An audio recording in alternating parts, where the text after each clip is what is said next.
Olha, o programa da família paraibana, sem batida de pino, e é ao vivo, hein? As equipes estão circulando. Ao vivo! Olha, Vamos começar o programa atualizando o caso da adolescente de 15 anos. Ela tentou matar o filhinho dela de 4 anos de idade em uma casa de abrigo aqui em João Pessoa. Preste atenção. A criança está internada no hospital de emergência e trauma. O Washington...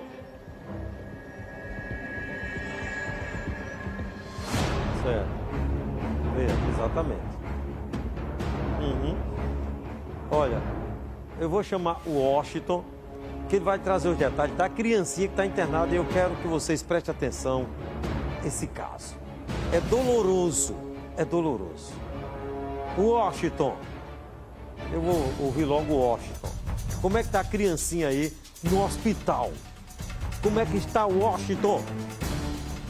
Cidade em Ação, com Samuca Duarte. Olha, Samuca, muito bom dia a você, bom dia a todos. Um fato que chocou não só João Pessoa, mas toda a Paraíba. Uma criança que ficou com uma caneta cravada no pescoço. Ela foi trazida aqui para o Hospital de Emergência e Trauma.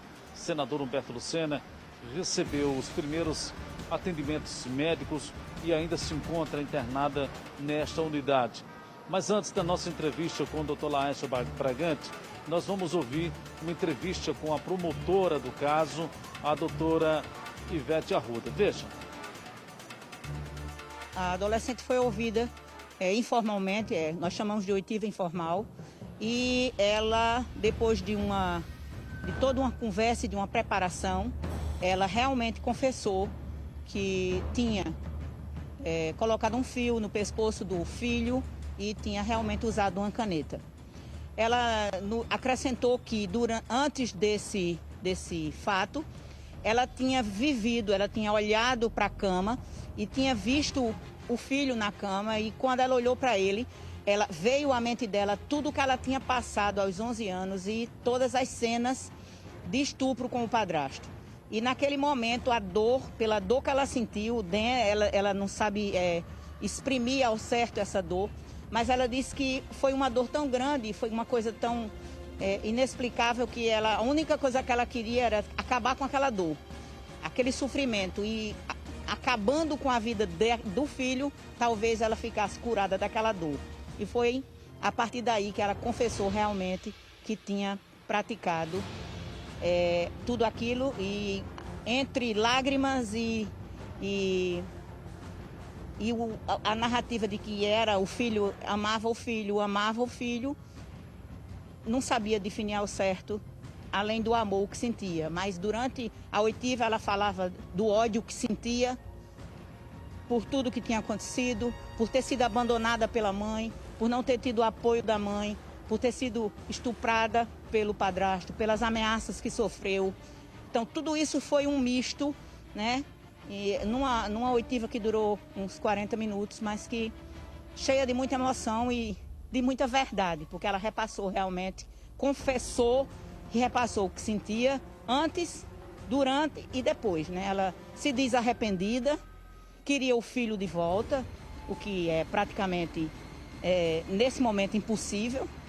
Nós representamos contra ela pela internação definitiva e já requeremos o acompanhamento com psiquiatra e psicólogo, porque ela realmente não tem condições de ficar no sistema cumprindo medida apenas com um clínico geral e um assistente social. Ela precisa de um psiquiatra, ela precisa de um psicólogo. Representada já foi por nós pela internação definitiva, e ela vai, se assim entender o magistrado que comigo está nesse caso, ela vai cumprir medida socioeducativa no Rita Gadelha, e ela vai, o tempo máximo que o ECA determina são 3 anos, e o que nós esperamos é que nesse tempo, durante esse tempo, ela possa, assistida, acompanhada e cuidada, ela possa ter uma vida transformada. O que não é fácil, mas é o que nós esperamos que aconteça. E quanto à criança, nós esperamos que ele se restabeleça, que ele seja curado e que Deus providencie uma família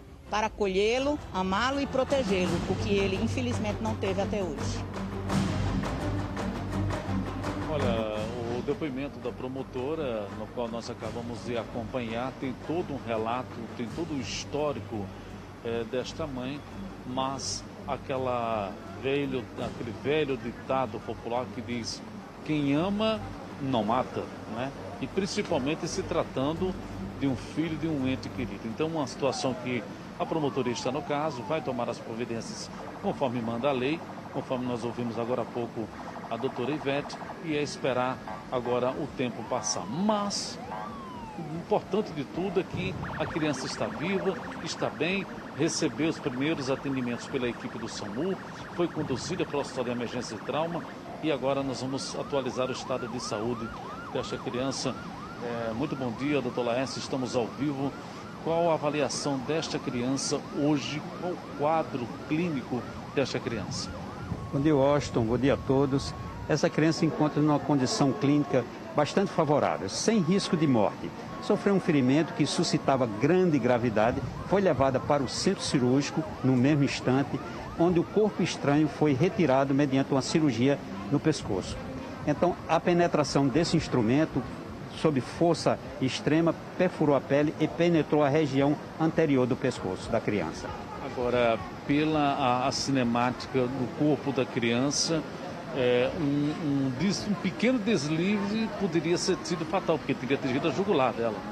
Exatamente. Se a caneta tivesse sido esse instrumento de agressão, tivesse sido deslocado um pouquinho mais para o lado, para a direita, teria atingido grandes vasos do pescoço com grande risco de morte. E mais para a linha média, teria atingido a traqueia, também com risco de grandes danos a essa criança.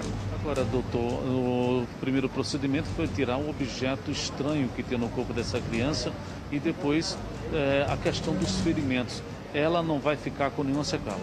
Não vai ficar sem nenhuma sequela. E agora, nesse momento, aproveitamos para recomendar. No caso desse, que esperamos que não aconteça, mas se acontecer, a introdução de um objeto, ferimento provocado por algum desses instrumentos, que seja cortante ou perfurante, não tentar retirar, trazer imediatamente a vítima para o hospital.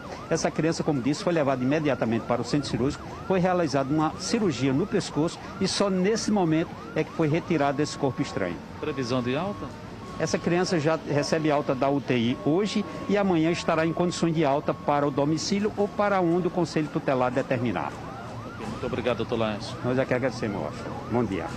Então está aí, Samuca. Graças a Deus a criança passa bem e agora é só uma questão de tempo. Ela terá alta da UTI e em seguida deve ficar por alguns dias também na enfermaria e depois ser liberada para os familiares, dependendo do que a justiça determinar. A partir de agora, essa questão da criança. É com você, Samuca. Olha, vem cá, é o seguinte, preste atenção, atenção, João Pessoa. Eu tenho outra informação, mas eu quero concluir isso aqui, porque acabo de receber uma informação. Eu acabo de receber informações, eu vou dizer já já. Deixa eu logo concluir aqui. Essa menina aqui de 15 anos, preste atenção, essa menina de 15 anos, ela tem que passar por um tratamento. Veja o que pode acontecer. Uma desorganização social dentro de uma família. Eu não estou nem falando dentro de uma sociedade. Eu estou falando de uma família. Uma desgraça social numa família. Isso causa traumas profundos que pode ser por toda a vida, por uma vida inteira. Essa menina que tem 15 anos hoje, quando ela tinha 11 anos, ela morava com a mãe dela e o padrasto, o marido da mãe dela. O safado do marido da mãe dela estuprava a menina, abusava ela. E a menina engravidou do padrasto da mãe. Do padrasto dela, aliás, o marido da mãe. O padrasto, desesperado, fugiu. Estava em Pernambuco escondido. E a menina de 11 anos grávida do padrasto, do marido da mãe. Ele fugiu. Depois ele foi preso em Pernambuco. E ela grávida. E aí a menininha nasceu. Lembram desse caso? O bebezinho nasceu. Ela com 11 anos. Ela tem 15. A criança tem 4. Exatamente, está checando, né? De 11 para 15, 4. Ela engravidou com 11 anos de idade. Olha que ela disse para a promotora que ela massacrava a menininha lembrando do trauma que ela sofreu. Essa menina não tem condições de criar a bebezinha de 4 anos. Não tem. Um menino de 4 anos. Ela tem que passar por um tratamento, e é um tratamento sério.